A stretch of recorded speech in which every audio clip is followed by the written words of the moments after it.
It has been said that average people want you to stay average. Welcome to the Breaking Average podcast, the podcast designed to challenge you to break the mold that average has on the world. Each episode offers insights directly from those who choose to break average every day. Now, for the latest insights, here are your hosts, Paul Gustafson and Rick Morris. Welcome to another edition of the Breaking Average podcast. I'm Rick Morris, and as always, I'm here with my co-host, Paul Gustafson. How you doing, Paul? Hey, Rick, it's great to be with you again today. I just always enjoy our time together. I always get new nuggets. You know, we're going through some books, and that's been a lot of fun. But just reading books on our own, I mean, even though it might be interesting, we might pull some nuggets out. It's always more meaningful, Rick, when I have an exchange, especially with you on these books. And I can't wait to get into some of the stuff that we're going to talk about today. It's going to be a lot of fun. And it's December now for us, and we're in the holiday spirit. Things are starting to happen, but we've just got a few episodes left in this incredible Books to Lead series that you thought of. And to your point, there's a lot of connections that I end up making. I'm an auditory thinker. We've talked about this in the past. And so I'll make connections when I'm trying to describe something to you, or as we're talking, that I would have never had my brain formulate unless we're doing that. So I think it's a really important point that masterminding books and talking to people about books and trying to explain why a book was important to you is really, that becomes foundational into really cementing these ideas and the things that you loved into that subconscious that you can, have on recall. Yeah. I almost think it's a secret weapon, to be honest with you, Rick. I think the secret weapon is, think about it, right? You've written 6 books? I can't remember how many you've written, but we know that an author pours their time and energy into something, and they're going to try to put their very best into that book, typically, right? And of course, we're picking some top rated books here, but the secret weapon is when we can go through it and we can pull some of those nuggets and have some of that dialogue and exchange with it and move it from idea to potential execution, which we're going to talk about today. That's where the value is, when we start to see the impact that it can make in our life, and not just our own life, but influence other people. So, like Maxwell says, leadership's influence. And if we can pull some elements here and get perspective, that's what books do for us. And masterminding really helps in that regard. And you were saying, we've said it several times in this series, though, that like when we reread the books, something new kind of pops up. But I just did that again. And I challenged this because you've got several books out there as well, Paul. Yeah. And I've got my books, but I was just sharing something with somebody, and I knew I'd written it in the book, and I flipped through my own book, like my first book that I wrote, which is now 13, 14 years old. And there was a couple of stories in there that I used to tell all the time from stage that I forgot that I told on stage, like news stories came in, that kind of stuff. But interestingly enough, I kind of challenge you, Paul, to go back and read like your first book and just see if like something triggers you, and all of a sudden like, oh, I forgot about that, or I wouldn't teach it that way anymore, that kind of stuff. That'd be a fun little challenge for you, Paul. It would be. As you said that, what flashed back was the second book that I wrote was actually a technical book. It was on C++, but in there I told a story, and because I needed to show some kind of programming techniques. And I used an image that I took at Disney World. So as soon as you said that, I remember the story of taking the kids to Animal Kingdom in Disney World, and my kids playing the drums there. And I haven't told that story in years, and I have to go freshen that up because it was a good story. I forgot about that one. My kids were asking me, there was one, and I don't remember the joke, but it was a signature joke that I used to do very early in my career. And it was about, we have the different definition of done. So I know it was around definition of done, but I don't remember what the story, but it used to kill. I used to use it in business meetings and everything else. And Sonic actually stole it. I was meeting with Sonic drive-ins, And I told the story, and the marketing team was there. And I kid you not, it was like 4 months later. They had the two talking people in the car, and these two ladies, and this lady comes in and she's in a robe and she's got the green mask on and that kind of stuff. And she goes, "Oh, I thought you were ready." And she goes, I am. She goes, "Oh, we must have a different definition of done." And I was like, whoa, like, oh my goodness. But I can't remember the joke, Paul. I can't remember for the life of me what that setup was that I had for that tagline. But anyway, go back. We digress. Let's get into today's book. This is one that you picked, Paul. Serve it up for us. Tell us what we're talking about today. Yeah. So the book that we're kind of going through here today, guys, and boy, we never have enough time to really unpack some of these books. So we're going to encourage you to go out, check out the author's book, find those resources.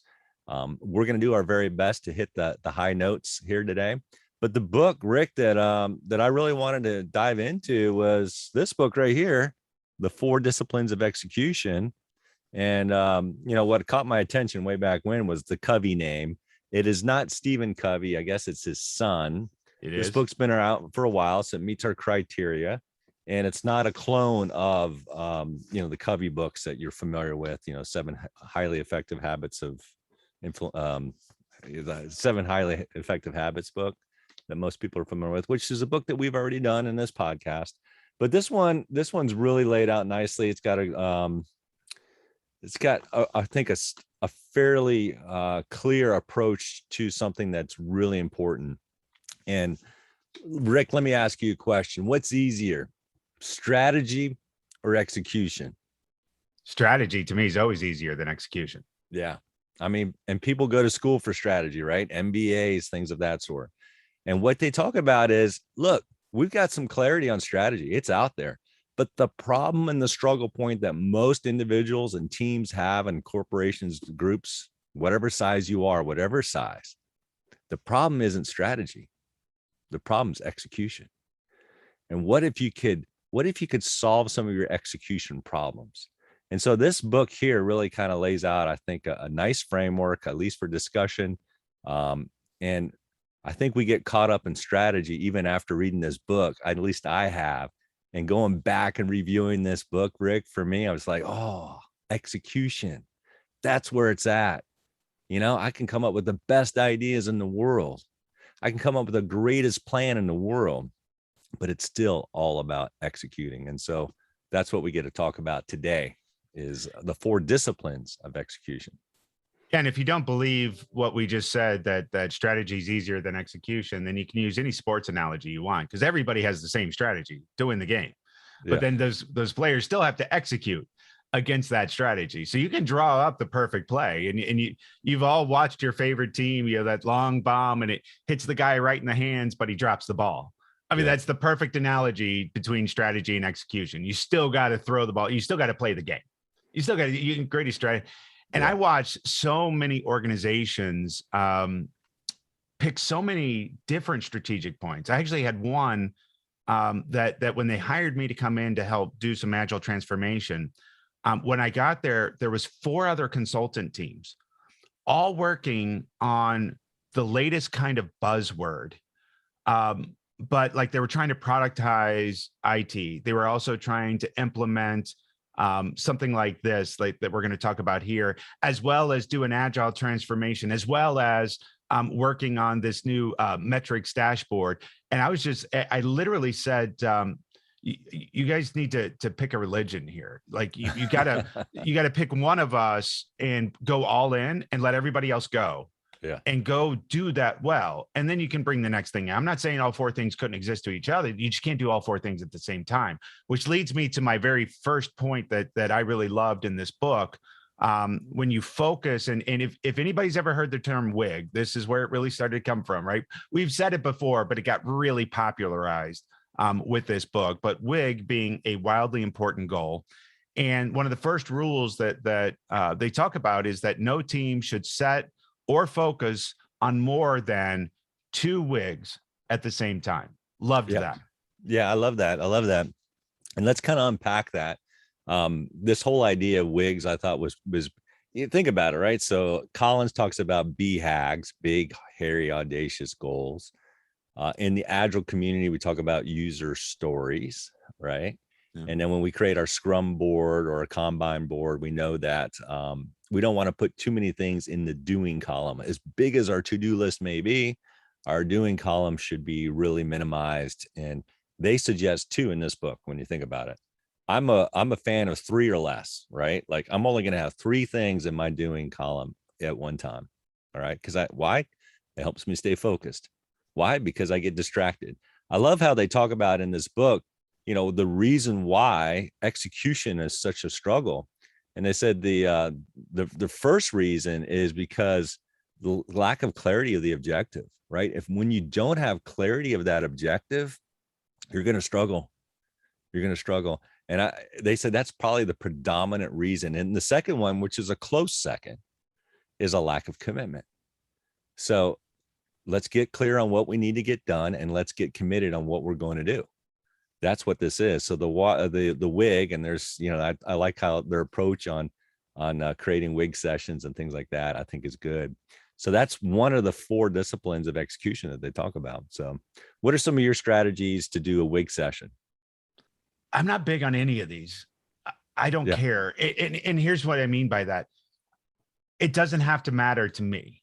It has to matter to the people that are executing it. So if you want to call it a BHAG, you want to call it a WIG, whatever. So my strategy always though is to that point, that clarity and defining it. I think a great example of that is it doesn't matter if it's agile transformations or whatever, but when you start asking the why questions, why are we doing this?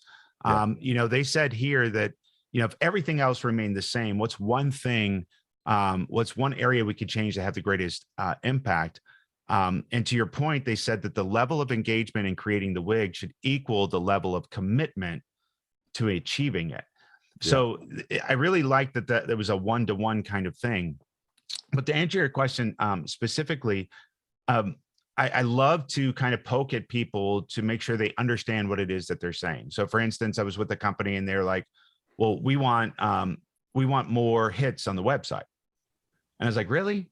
That's what you want? And they're like, yeah. And I was like, okay, so I can pay 3 interns over here and they'll just bang on the website all day and they'll just make that web count. Is that what you want? And they're like, no. What we're saying is that the website hits translate to purchases. And I was like, well, how's that happen? They're like conversions. I was like, oh, okay. So it's not really about websites, because if we improve our conversion rate, then we could have less people hit the website today, but make more in revenue, right? If that was our focus. So what is it about trying to drive people to the website? Yeah. Is it right? And when you start asking questions like that, then you get into the whys. And it almost like the 5 whys technique that we heard before, but that's the strategy I have in any of these sessions. So if you're going to pick a goal, the first thing I go is, why is that important? And what does that really mean? Well, is there something important here that I don't want to miss that you're really setting the table up for?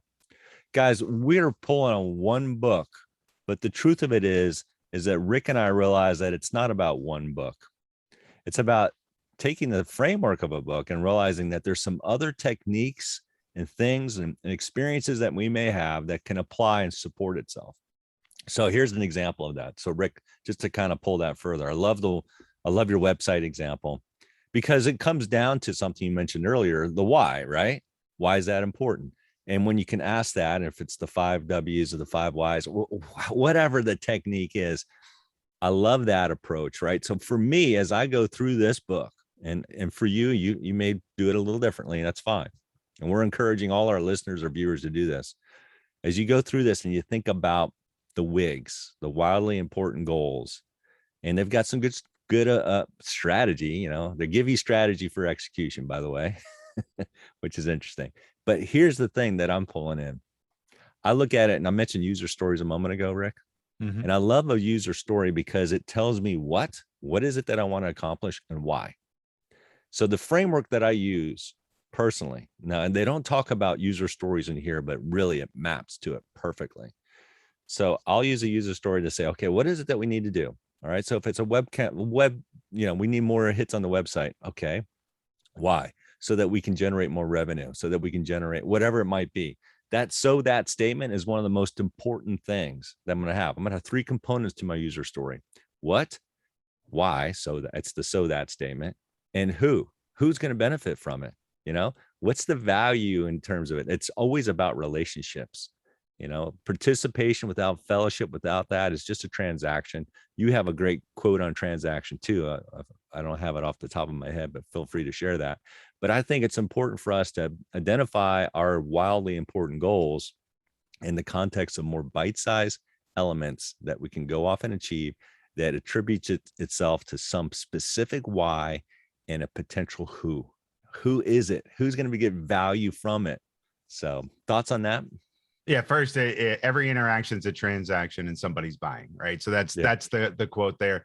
I wanted to pull on what you said too, because the analogy that just flashed in my brain for the first time is that this book is just like the analogy I want to use is a cookbook. Yeah. There's thousands and thousands of cookbooks, different cuisines, different things. And when you read it, you probably will pull a recipe that becomes a favorite. That's right. But that's just the one component of that whole book is this one recipe. And then now you've got these mixtures of recipes that are making up your recipe book. That's kind of how all of these books are for us, right? Whether it's BHAGs or WIGs or whatever, is that there'll be a technique inside there that you're like, that's becoming part of the repertoire, right? That recipe right there works for me. I'm eating that, right? So, but getting into what they kind of go through here, they said I did like when they started talking about ranking. So this becomes one of those recipe things. There's thousands of ways to rank ideas. But I like how they did the kind of their acid test, right? So is this wig aligned to the overall wig? So there should be a big one. Is it measurable? Yes. And it says that if you're not keeping score, then you're just practicing. Love that quote. Love that quote. If you're not keeping score, then you're just practicing. And then who owns the results? So the team itself must own 80% and not be dependent on another team for more than 20% of the results. That's a really good acid test for a wig. Yeah, there's some really good practical ideas in here, and I like what you talked about with the cookbook thing. So let me just kind of pull back for a second. Let's just, for all our listeners and viewers, just so that you know what the 4 disciplines of execution are, and maybe we can continue to pull on each of these things, because we've got limited time here and we can't unpack the whole book, but we want to at least highlight it. So let me do this, Rick. Let me just share the 4 disciplines. Can I do that real quick? Absolutely. So the first one we've already talked about: focus on the wildly important, the WIGs. Focus on the wildly important. So discipline 2 is act on the lead measures.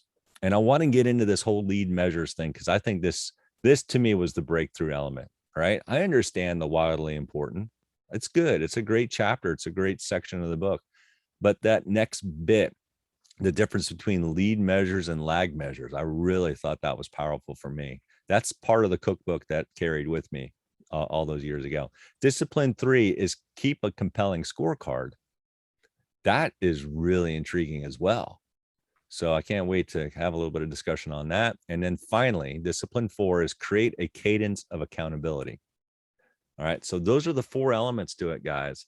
The wildly important goals, the lead measures, the compelling scorecard, and the accountability, a cadence of accountability. So just at a high level, just wanted to share those 4 disciplines of execution. So let's get back into that. You ready for discipline 2? Yeah, let's get into that, because leads and lags is the meat of the book here for me as well, right? Really, the lead, measure, lag, because in order to identify those, you have to have the WIG, and it's creating the scorecard as well, right? So this is kind of this is the heavy lifting here. So they talk about types of lead measures, right? So lead measures should be small outcomes, focusing the team on weekly or daily results, but give members the team the latitude to choose their own method. And the second type is leverage behaviors, focus on specific behaviors itself from the team member, right? So they start to go into the steps to creating these lead measures. And I'll go over the high level ones, and then I'd love to hear kind of what you take from that. But you consider the possibilities, you rank by impact, you acid test the top ideas, and then you define the lead measures. And then, of course, finally, after that, you validate. Did you get those right? Yeah. This is this is a really, I mean, we could have a whole discussion podcast on lead measures, and maybe, let's put this in on the back burner, because I think we can bring in some experts maybe and have a deeper discussion on this. So what Rick and I are sharing today, guys, we're going to touch on this, and I think we're going to give you some practical ideas, but realize that there's so much more you can go with this. And I do want to pull on the whole OKR concept here with you in just a minute to see how it maps with this lead measure, lag measure kind of thing. All right. So lead measures, what they say here is that while lag measures tell you if you've achieved a goal, and that's so important. We use lag measures all the time, as Rick mentioned. We use it all the time. Most monetary measures, right, where we see, how much revenue we generate, those are all lag measures. They're good. Don't throw those away, but don't lead with that, right? So therefore, go to lead measure. Lead measures tell you if you're likely to achieve the goal. And so it is a predictive measure. It is giving you context for understanding if you're in process of pursuing and making and hitting that goal. And this is why I wanted to ask the OKR question. OKRs are objectives and key results. Would you, here's the question. I don't know the answer to this. I have some thoughts, but I want to know what your thoughts are. You're familiar with Jim Doerr's book, and who is the Intel guy there? Andy Grove. Andy Grove, that came up with this idea of OKRs. Would you say OKRs, if they're done right, are lead measures or lag measures? That is a phenomenal question. I would say if they're done right, they're lead. However, how they are done 98% of the time is because they focus on the word results, become lag measures. And so let's get into lead and lag in the first place, right? Lead being predictive, lag means we're measuring the result in the past. So essentially the lag is like, we want to see percent growth of revenue month over month. Well, you got to wait for the month to end in order to do that measurement. And now you find the result, but there's nothing you can really do about it. So the intent of a lead measure is we find out what that greatest mover of that revenue is, whether it be, sales calls or pitches or that kind of stuff. And so you're tracking that ahead of time. So if I need to play that example out, if I need to increase revenue by 2%, and I realize that every 5 calls that we make, we generate X amount of revenue. So the lead measure would be, well, we're going to go to 10 calls and quality calls or something of that sort, right? That becomes that lead. So if we're measuring 10 against our normal 5, we should see the increase of revenue. And so then that lag measure is validating the lead measure, if that makes sense. So having said that, to me, OKRs should be lead, but they end up being lag. And while we're on this subject, to me also, I call this the parenting model. So if you look at John Doerr wrote Management Measure What Matters, which became the leading fact of MBO. And so then MBO became WIGs, WIGs became OKRs. And essentially all we're doing is we're taking the same methodology. And it's just like we do when we parent our children, or if you're parents out there, you know this, that when you're parenting, there's certain things that your parents did that you love that you're trying to repeat with your kids. There's certain things that your parents did that you can't stand that you tried to change or vowed you would never do to your children. But what's going to happen is your children then are going to go forward to their children and take all the things they love that you did to them. And they're going to do all the things and try to change all the things they didn't like that you did, and it becomes just, it continues to recycle and repeat. So there's themes that stay there, but we just kind of attack those themes a little bit differently. And so that to me is your MBO. You can throw MBO is a good one. MBO into WIGs into OKRs. And we're having so much fun with acronyms, guys. So this is an acronym-rich podcast today. OKRs and MBO.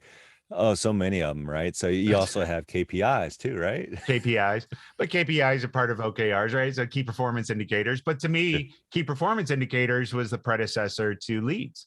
Yeah. Because KPI has been around forever. But again, I'll ask you the question now to throw it back to you. KPIs, are they lead or are they lag measures? See, here's the thing. KPIs to me is a little, we use them all the time, but it's sort of more of MBA approach, there's another acronym, right? So if you get you got somebody that comes through an MBA program, they're going to bring KPI, that concept, into play, and it's a little bit more of a lag measure, to be honest with you, most of the time, and we have to question it, right? We're talking about challenging the status quo, talking about breaking average. And if we want to break average, I don't think we want to get stuck just on lag measures. Yes, there's value to it, but they validate the truth in terms of what that WIG was or objective was, the goal, the wildly, the BHAG. Yeah. They're going to give real clarity in terms of us. Are we hitting it? Are we in the right direction? Are we going where we need to go? And we need that. We need performance indicators early on. And I think that's the challenge for anybody that's using, whether it's Measure What Matters, phenomenal book. We could have had that in one of our top 16. I love that book. And what we need to realize is, hey, look, guys, when we sit down and we identify what, not just the objective is the WIG, right? When we hit the KR part of an OKR, the key result, let's make sure that we're identifying key results with clarity in terms of a performance indicator so that we know we're heading in the right direction. And there's a lag element to it, just to provide proof, trust but verify kind of concept.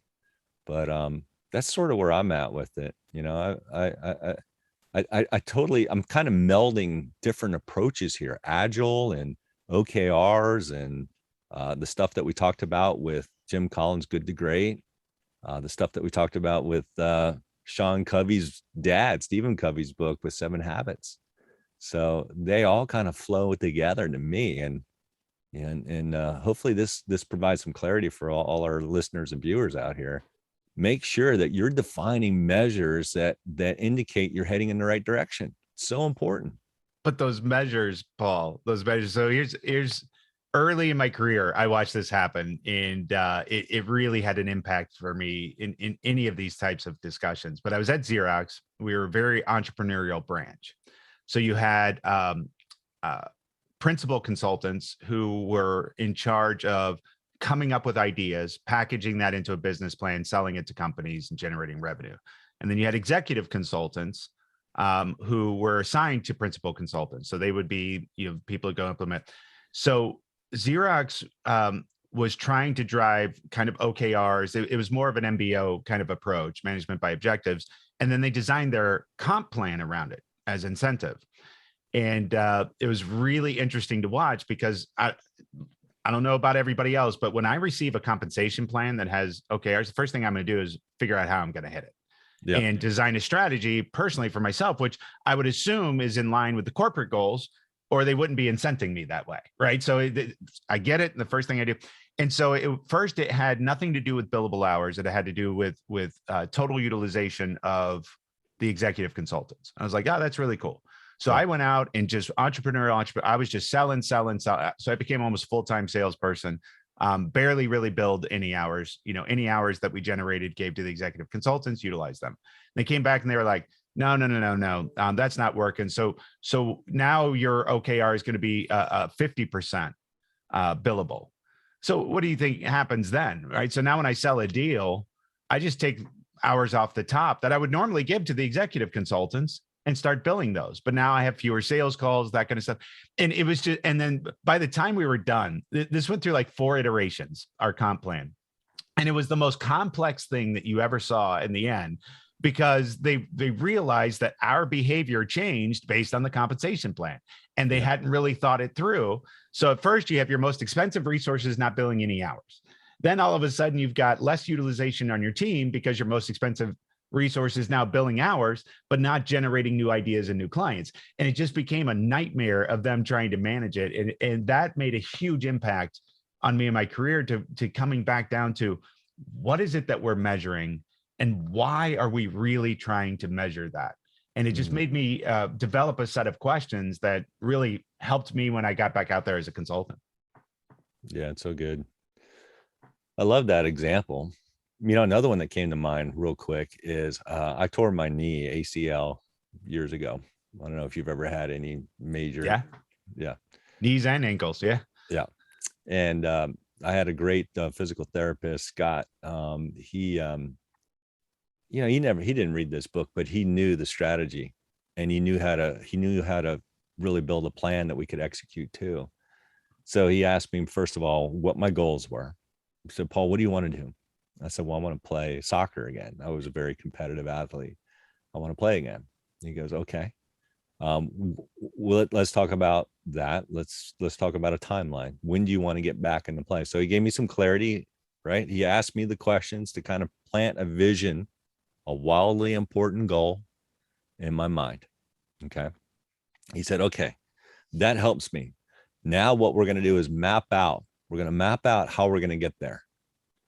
And he built between that session and the next session that I saw him 2 days later, he had laid out a whole plan that was pivotable. He was going to be able to pivot through it, but with it were lead measures. Now, he didn't call them lead measures, but he had lead measures for that very first session back.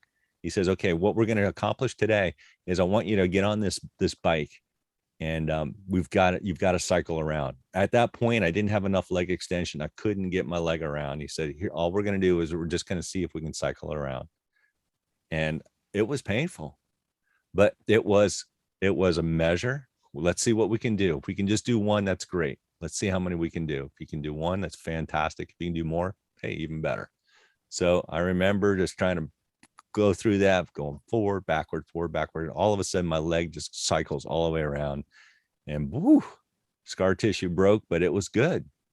And I said, let me try that again. So I kept going, and he just marked it down. And then by the end of that session, as I was putting ice on my knee, he says, Paul, you achieved the goal that we wanted done today by 10-fold. You went around 10 times. That's fantastic. Here's what we're going to do next. So he kept telling me what the lead measures were along the way. And it gave me a goal every single time I went in there with the goal in mind, even though I had an end goal to get back on the soccer field, the pitch, as we called it back in the day. But that wasn't it, right? That was so far out there. It seemed so remote that I was going to be able to play again. What he had was more of those elephants, eat the bite, one bite at a time kind of elements to it. Oh, we're throwing the IBM book in there? Yeah. We're throwing all the books in here. This has just become a mind meld of stuff we've read. That's great. But keep going, because I want to come back to that story. So it was great. I mean, I got to the pitch 2 months early, and I didn't get into the game. I wasn't cleared to play by the doc until I hit it. But I passed all the tests. My knee's been good, great surgery. But as good as the surgery was, and they told me this early on, you could have the best surgery in the world. It's the work that you do after the surgery, and the effort that you put into it. You've got to execute. You've got to have a good plan, and you've got to execute that plan.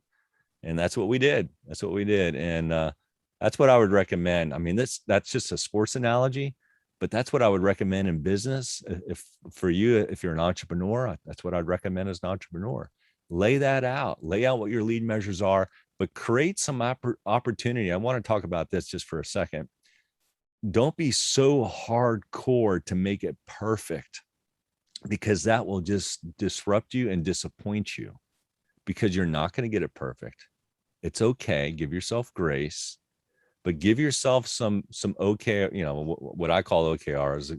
What are the key results you want to see along the way? And allow yourself to be able to have some little bit of latitude so that you can pivot and shift and make adjustments as necessary, and still achieve the wildly important goal that you have. So those are just some thoughts. We can dive deeper on that. But well, I want to meld the two stories. Yeah, because there was a significant difference in your story versus mine, right? So you're using the sports analogy, but there was a key difference here, is that that as you were measuring those goals, it was connected to the big why. Yeah. There was that the end result was you getting back on the pitch, right? That was the thing. So we're going to define these miniature goals so that we can track to see it's going, and those become the lead and lags in order to get back on the pitch. What I think companies do is they don't really understand or know that the goal is to get back on the pitch. Yeah. And that's the problem. So if you look at the Xerox story, it all became about billable hours. Not why was billable hours important? Well, it wasn't really revenue because we were generating revenue before. So they didn't really know how to use that role. They had this role. We were a different type of thing than they've ever done before. And they're now trying to fit us in, but the focus became about that role versus getting back to the why. And I see this in projects all the time I've said it before, Paul Martinelli, once he said this quote, it snapped into me though, but we have to fall in love with the journey, not the destination. So what happens in a project is we say, we've got to have this done and we have this grand thing. We want to do this big thing, but then all of a sudden we turn around and put two constraints on it that are meaningless, which is when are we going to get it done and how much is it going to cost? Now, when I say it's meaningless, in the grand scheme, it's meaningless because what we do is we start putting pressure on to hitting a specific date. And if we don't hit that specific date, then there's a failure. To me, that's more of that lag measure versus the lead measure. And this is where Agile comes into play too. If we're doing it right, we should be growing along the way and progressing towards that goal. So even if we don't hit this date or budget, it's not a total loss. We've grown. We're almost there. Like we were just wrong in our prediction. It's not a bad thing. We just guessed wrong. It was an estimate. Like everybody forgets that when you ask a project manager when something's going to be done, we have no idea. We are giving you an estimate of our best guess. And we're human, we can be wrong. So to me, I think those two stories blend really well because you still have to be attached to the big why. That's right. You've got to be, guys. It's so important. We talk about with Simon Sinek's why. That's so critical. So I'm glad we hit that point. I love what you said. We need to fall in love with the journey. That really resonated with me, Rick. Thank you for sharing that because that's so important. That time that and that you shared that story and my story in terms of just going through the physical therapy, I fell in love with that journey. I wasn't in love with that journey at the front end.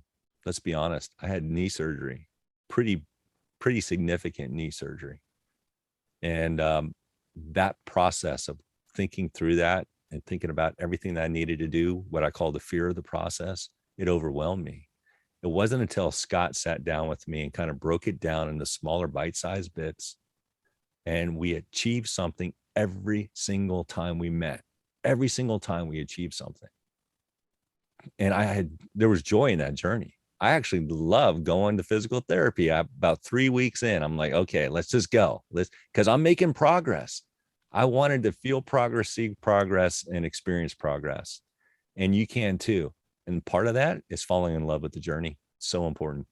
All right. One final thing on that, and then we'll wrap back into this book. But talking about the lead versus the lag.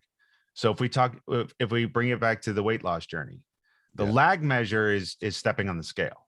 Yeah. So what's the lead measure? And what was successful for me was having the board during the workout at Orange Theory that was counting the number of calories I was burning in that class. So I set a lead measure that, and I still have this lead measure that I try for 1,000 calories a class. Yeah. And often I'm successful, 98% of the time I do, but like the other day I was like at 994. So I didn't meet the measurement that I said, but it's still a good lead because at the same time, I still got 994. You know what I mean? So I was like, I disappointed myself. And the next time I was going to push a little bit harder in the middle of the class just to make sure I could do that. But that's a great example of lead and lag. It's everybody wants to step on the scale and see the immediate result. And that doesn't come sometimes for months. But that lead of, all right, I'm now going to increase my physical output by 3,000 calories a week.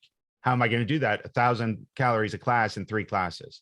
And so it became a way to focus on something specific that I was getting daily and almost immediate results or feedback on that then led to that ultimate goal of where we're going. That's, to me, is a really practical example of what we're talking about in lead and lag time here. Well, and you're setting this up for a compelling scorecard, right? I mean, that's essentially what that is. So you've got, or what they call a scoreboard. And I love that. So you have a real-time scoreboard to see sort of what your progress is doing. All right. When we, think about the journey that anybody takes, having those mile markers there, it's an indicator, having that odometer just to let us know. And the progression that we're making on that journey is so helpful because now we know we're heading in the right direction. But that's really that gets into our scoreboard, I think. Don't you think? For sure. For sure. And I love the scoreboard. So when you design it, you want to make sure, is it simple? Can we see it? Can the team see it? Does it contain both the lead and lag type measures? And can you tell at a glance if we're winning? I really like that. And that was a perfect analogy for it. Every day when I'm done, I'm sweating, I'm feeling great, and I'm looking at that scoreboard. Did I win? Really? And that's what we're coming down to. Yeah, one of the things they talk about in that book is that that scoreboard, you need to be able to look at it in 5 seconds or less to determine whether or not you're winning or losing.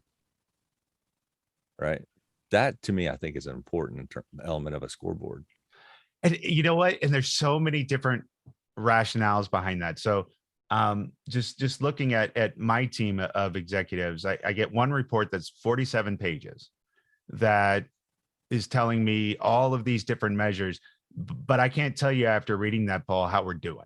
Like I just can't. And then there's another one, and mine is literally like 3 measures, and people are like, yours so simple, but mine, and just to give you some examples, because we try to do that. I manage an agile team. So I have a velocity that I'm going for. So did we meet the velocity? Did we have the output that we're looking for? I look at bug to story ratio. So are we doing it with quality? And then I have a cost per story point, because that helps. Right after every sprint, I can tell you where we are budget wise. So I have a cost by story point, but there's a reason why I track that is not necessarily for cost, but I'm also wanting to see that number come down. I'm wanting to see that because that means the team is gelling. That means we're being more efficient. We're getting more throughput through all of those different things. So that cost per story point is something I want to see trend down. And if it spikes up, then that leads to investigation. So I have 3 measures really quickly that it can tell you exactly how my 41 developers are doing. Yeah, that's so powerful. We talked about Agile earlier, and there's a great example also in the book, page 69 of the book, if you have the hardback. They show a scoreboard with both the WIG, the lead measure, actually 2 lead measures. Okay. So the WIG looks like a velocity burn down chart or burn up chart, right? In terms of what in this case, it's the one that show is increased revenue from a corporate events and how they're tracking with the dollars. And then, so it's kind of a lag measure, right? But then the lead measures, they talk about what they're doing to achieve success and progress. And so they have actually a kind of a matrix there, the second element of that. And in this case, the lead measure is complete 2 quality site visits per associate per week.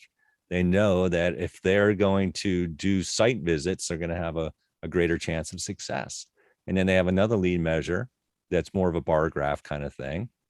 Very visual. Takes 5 seconds to look at this thing to see the progress that's being made, which is very powerful. And again, I'm not going to dive into all the details of the example there, but your point, Rick, you're spot on with your 3 examples that you have. That makes it easy for you and everybody else to see how things are tracking, right? So I have a 4th one, and it's a mantra I bring to every organization that asks me to do Agile. And it is, are we 2 sprints ahead? It's a question I ask in every meeting or everything else, and that's the goal. So let's break that down. The reason why, so if we have a velocity of 330 points, is the current velocity that we have within our team, that I want at the end of the sprint a minimum of 660 points scoped and identified for the next sprint. 2 reasons for that. Number 1, are we doing the right things? Number 2, are we having the opportunity to be able to choose between what's the best piece of work to be doing or not, right? And so that's an easy measure, but that measures my product team, it measures my business analysts, it measures my executives and what they're trying to pick for the future, that kind of stuff. So that's another measure really quickly that's simple, right? So I can say, how many points do we have identified in the future on our backlog, and it needs to be more than 660. And if not, we're not meeting our goal. It's another lead measure of making sure that we're really defining and growing, that kind of piece as well. So those 4 numbers can tell you everything you need to know about the development team. Oh, that's great. That's good. Well, let's dive in. Discipline 4. So again, 4 disciplines to execution here. And number 4 is to create a cadence of accountability. This one, I think, is the game changer, right? There's 2 elements here that I loved about this book. One was the lead measure discussion, Understand the scoreboard. We've heard of that before, how important that is to put in front of us. Keep it simple, make it easy to access. But this fourth one here, discipline 4, create a cadence of accountability. They share this great takeaway at the very front end of this section of the book. They say the fourth discipline is to create a cadence of accountability, a frequently reoccurring cycle of accounting for past performance and planning to move the score forward. I would say it's not just past performance, it's ongoing performance. I think you need to have accountability that talks about not just the past, but the present. All right. More coming here in a second. They say that discipline 4 is where execution actually happens. So wait a minute. We talked about 4 disciplines of execution. What about those first 3? Aren't they? Isn't that part of execution? What they say is that just sets up the game. Disciplines 1, 2, and 3 set up the game, but until you apply discipline 4, your team isn't in the game. So if you want to get in the game, you've got to have some accountability. That's the point that they're making. And I think this is true, right? So we've been talking about Agile and Scrum, and the benefit and value of Agile is, from a team setting, is to have those team stand-ups and those reviews just to kind of see how we're doing, right? Creating accountability. What are your thoughts on accountability? So when you do a stand-up, you ask 3 questions, right? Generally, this is your typical, but what did you work on yesterday? What are you going to do today? And are there any blockers? And that's it. Yeah. So when you read the keys to successful WIG sessions, right, going backwards, they say to keep a schedule, keep it brief, 20 to 30 minutes, right? So by the way, I take 41 people through a stand-up in 30 minutes every day, 30. And we measure that to make sure. And you set that standard as a leader, and that's why I measure it, and really congratulate the team when we get it done in 30 minutes so that we're succinct and we're brief. Celebrate success of kept commitments. They say share what's working and what's not, right? Your blockers. And then they introduce a term here too, refuse to let the whirlwind enter. So the whole point is we have what's called meet afters as well. So when somebody's like, I have a question, and it starts to dive off of those 3 things of what did you do yesterday? What are you doing today? And there any blockers? When somebody says, yes, I have a blocker, the first thing we do is schedule the meet after. We're not going to discuss in the meeting, because how many times have you been in a meeting, a team meeting, where people start to cycle and it gets way off track, and you never get to the point you were going to get to in the meeting, and it basically wastes everybody's time. So don't let that whirlwind enter. That's probably the most poignant point here of a successful WIG session. They say clear the path for one another, remove obstacles, just like we were saying, execute in spite of the whirlwind, and then keep out an eye out for future leaders in the WIG session. So you identify kind of who the people are that are developing into your leaders. To me, that is, I think Agile stand-ups took it right from this book. I mean, I really do. Yeah, it's spot on. This is so good. This is very practical, right? To what Rick's sharing about, and then what they highlight in this book is part 1 is account, report on commitments. Have that time with your team to do that with 1 or 2 other. I don't know what size your team is. Scale accordingly. Rick, how many people do you meet with on your daily stand-ups? 41, which is unheard of in an Agile world. But very unheard of, because typically in Agile, it's going to be 5 plus or minus 2, right? So it's going to be right. No, it's going to be 7 plus or minus 2, 5 to 9 people. That's right. In a stand-up. And but you found a way, and there are some magical ways to make it work. And I like what you've done. But you have that account, right? You report on commitments. Those questions that you ask are good. Review the scorecard or the scoreboard. All right. And I love that, because that actually, what it does for me is when we hear the successes that others are having, I think it motivates others to make progress too. It really does.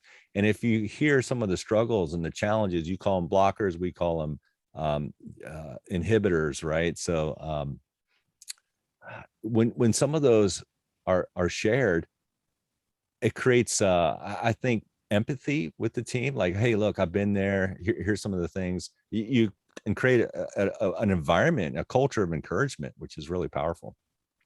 And then that last bit is plan, clear the path and make new commitments. All right, what are we going to do next? So those are the 3 elements that they talk about in there, which resonates with what you just shared, Rick. Absolutely. And I think the next thing I want to really share around this would be a tip and challenge. So we're getting towards the end of this a little bit, Paul. Do you have a tip and challenge you want to go, and then I'll comment on that? I do. I think it's time to land the plane. I think we've kind of nailed down the 4 disciplines of execution. I think we can map that in lots of different ways. But I would say this: Rick made a comment earlier about the journey, and my tip and challenge is this: be growth minded. Be growth minded. Don't be goal minded. Be growth minded. Goals are elements to help you identify whether or not you're making progress on your growth, but stay growth oriented, stay growth minded. I love how John Maxwell, he shared this years ago, and it still resonates with me to this day. He says, when you're growth minded, you never get bored. You never get bored. And that element of being growth minded, that allows us to enjoy that journey as we make progress along the way, be able to see the lead measures instead of just always looking for lag measures. That's my tip and challenge. Be growth minded. Love it, partner. And again, as John shares that story, he does one of his famous lines of how fast can I be an expert? How fast can I be an expert? And then he asked the question, was one of the quotes that really compelled me, even changed a lot of my language in business meetings, which is, it's not about how fast, it's about how far we can go. And we forget that in business sometimes. We forget that. My tip is to not blindly follow. And here's what I mean by this. Again, a lot of my career has been around rescuing failed projects, rescuing failed agile transformations, and all that kind of stuff. And the reason why these fail more than anything is because somebody read this book and they implemented it to the T. What we forget is that this is a cookbook. So I want to come back to our cookbook analogy, partner. There's certain food ingredients I just won't eat. And so if a recipe calls for that ingredient, I don't put it in the recipe. You substitute it. I substitute. So the same is for every single one of these books, OKRs, MBOs, WIGs. I'm looking for a new recipe, but I'm probably going to modify that recipe to my specific taste, to make it something that I'm going to enjoy. And so what I love, and so even in talking about the fact that I have all these developers in a single stand-up, well, there was 2 key reasons that I did that. Number one, when I got here and took this project over, everybody's working in a silo. We have a completely integrated app that's supposed to flow.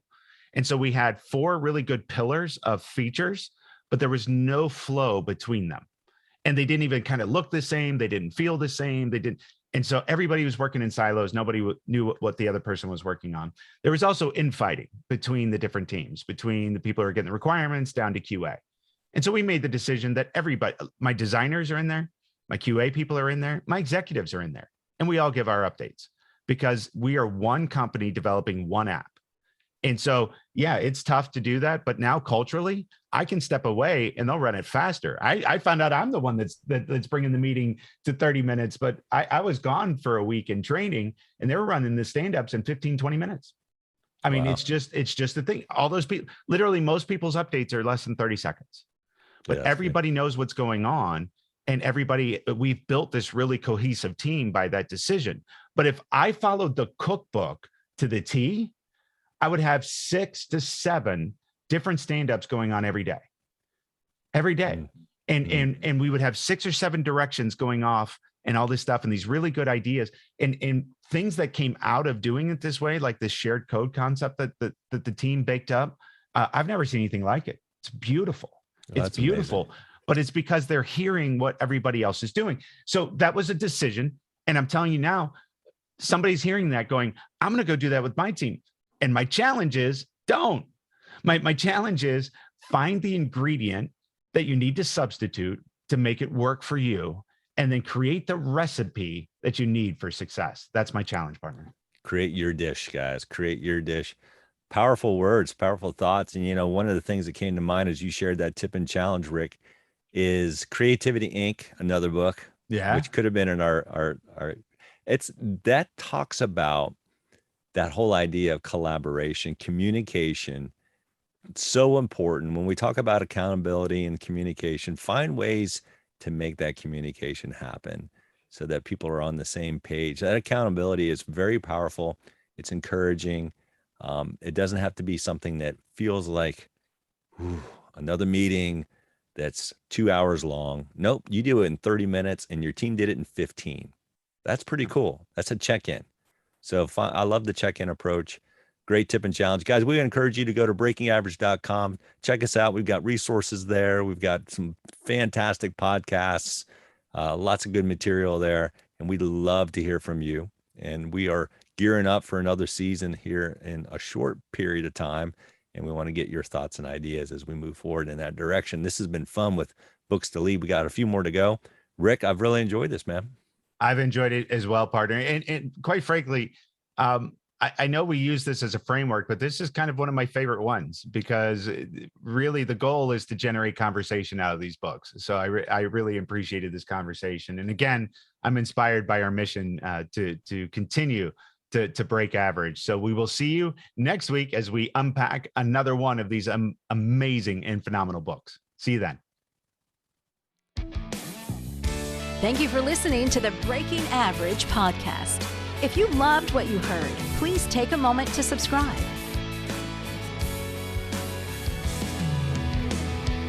All opinions and comments expressed in this podcast are those of the participants and do not reflect the opinions or views of any of the advertisers, producers, or platforms. This show was produced by R2 Multimedia. A special thank you to Milestone Melodies for our theme music. As you continue your day, what is one action that you can apply from this podcast to your life? Tune in for our next episode as we continue to challenge everyone to break average.